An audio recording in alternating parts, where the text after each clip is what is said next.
Today's chapter is Gryffindor versus Ravenclaw, and at first I figured I'd be doing two chapters with this video, but then, well, I was rereading this chapter and I think it's time to start a conversation that has been plaguing me, like, at least since the first time that I read Deathly Hallows, probably before that. Though at that point in time I probably didn't really have a name for it, because I read Deathly Hallows the first time the summer after my first year, which is actually plenty past when it was originally published, but unfortunately I had some things spoiled for me and I didn't really want the series to end, so I never actually reread the entire series with Deathly Hallows until that first summer.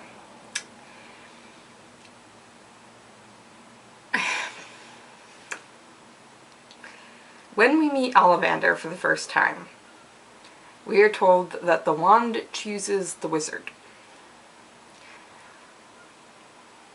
And this should make us wonder about a lot of things. Particularly a hero and his weapons and tools. It changes throughout the history of literature and mythology.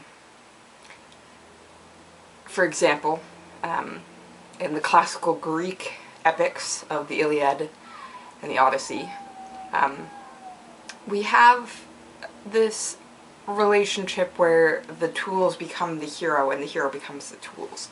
Achilles' shield is truly famous because it is Achilles' shield.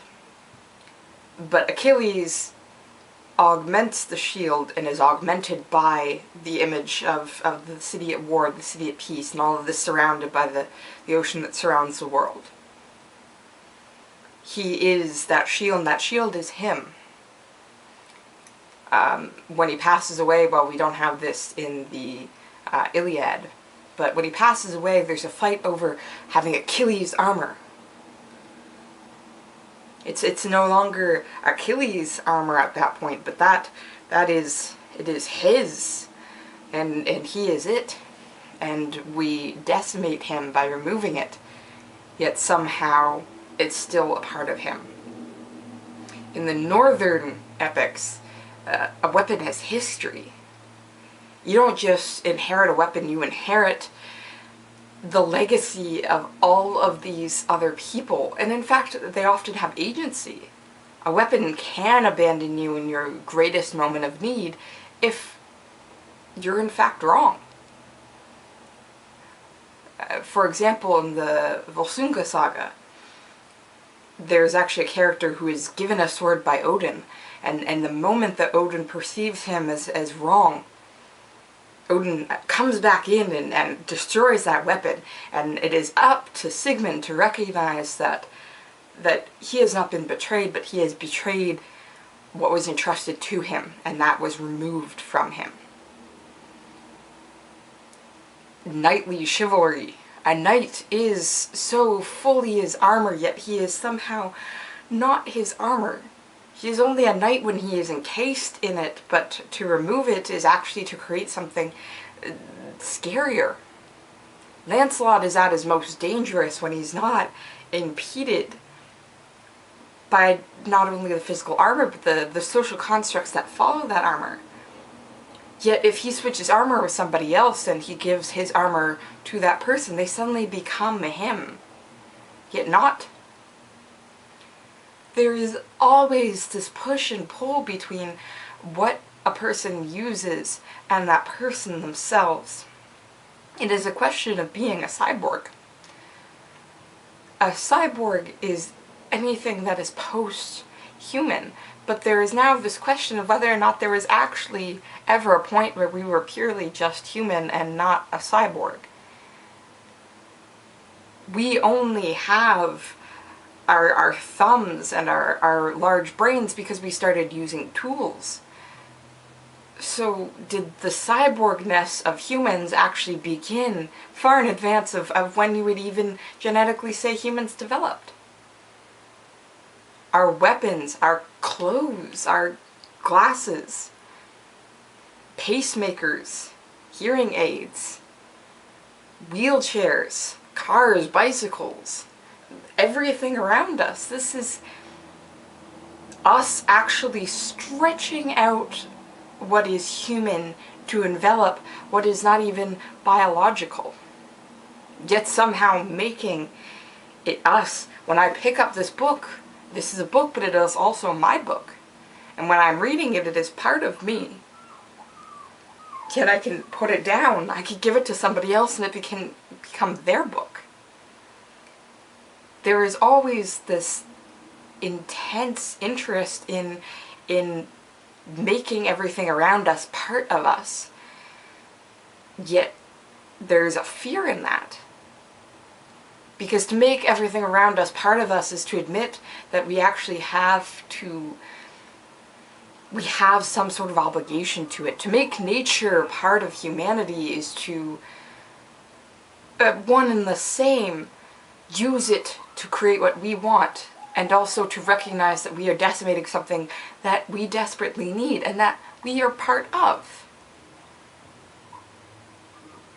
And this is actually a question that we are seeing in this moment with Harry here, but with his broom. We have this magnificent broom, the best ever auto brakes, so many special features. But the moment Harry is on that broom, it is part of Harry and Harry is part of it.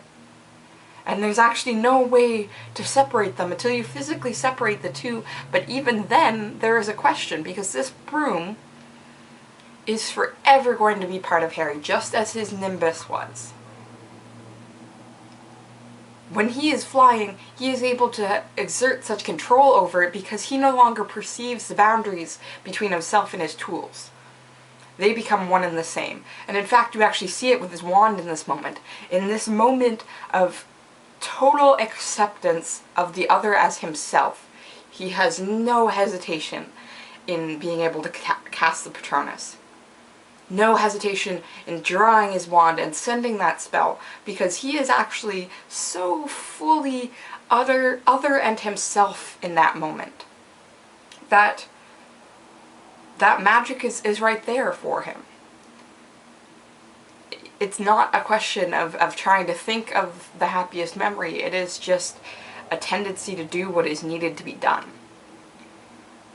And that happens, that is the sink that heroes fall into. It is this trance of just being so in tune with the tools and weapons that they use that you suddenly can't tell the difference. Because in that moment, he uses the broom, he uses the wand, and he catches the snitch. And all of that is perfectly in sync. And in fact, a lot of ways Cho recognizes this, because Cho is not attempting to match him as if he doesn't have these tools and know how to use them. She knows her tools and she is using them as well. She recognizes she's got to get, cut across him, because she's not going to outrun him. She knows these things. She is just as in sync with her tools as Harry is with his in this moment. And in fact, we see it with a lot of people. We have a lot of people just falling into tune. The beaters are making excellent moves using their bats and the bludgers and their brooms. We are seeing in this moment not a loss of control that was experienced in our last Quidditch game, but in fact an almost height of control in this moment. Harry knows exactly what he's doing. And that is because he knows his tools and he knows them as part of himself. But when it comes down to it, he's also willing to separate himself from that. He's willing to befriend Hermione again, despite her hostility towards one of his tools. He's willing to make that separation. And we're seeing Ron isn't willing to. The loss of Scabbers will affect everything that Ron is, because Ron refuses to allow something that is not directly his own to be let go. And this is a problem that's actually, like, compounded simply because of the fact that Scabbers turns out to be Peter Pettigrew. What we're not recognizing in this moment is that Ron has no claim to Scabbers, because Scabbers is his own independent thing.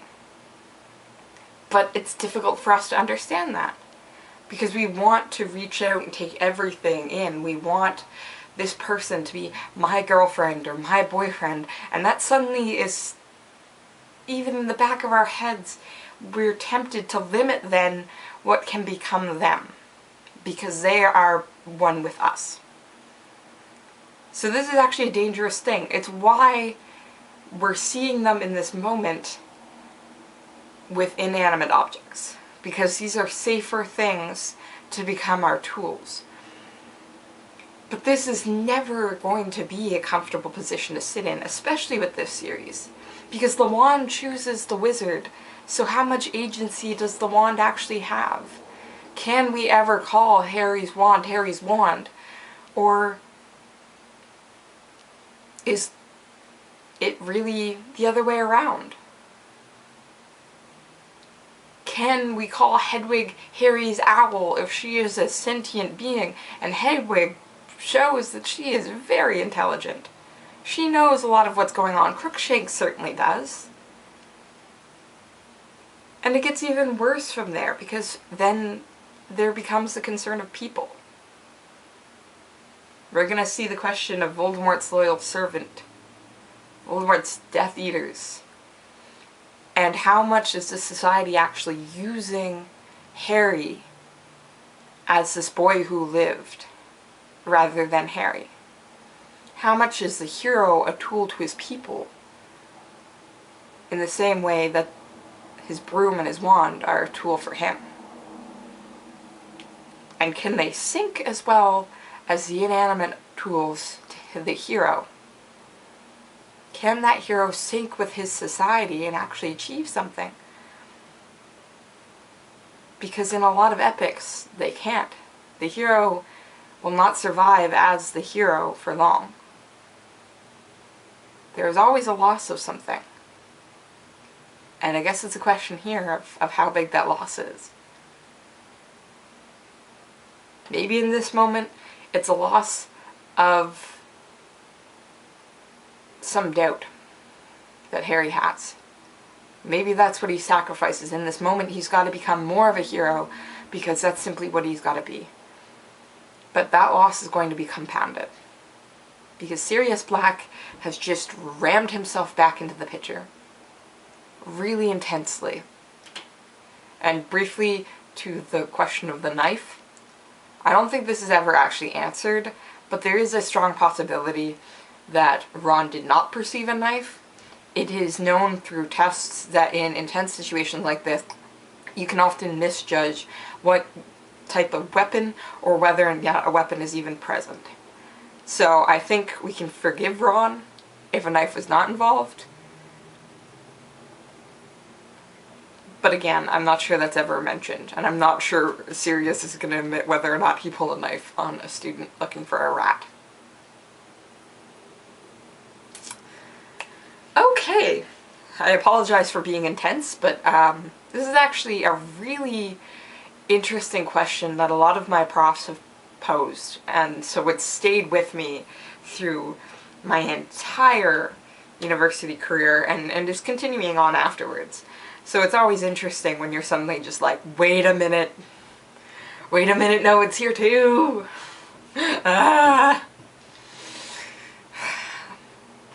Next week is us dealing with Snape again. Yay. Now, it's gonna be cool, because I think this point onwards, we're gonna figure out that Snape maybe has some reasons for being just a shit person. But until then, I'm gonna keep reading, and I hope you guys do too. Bye!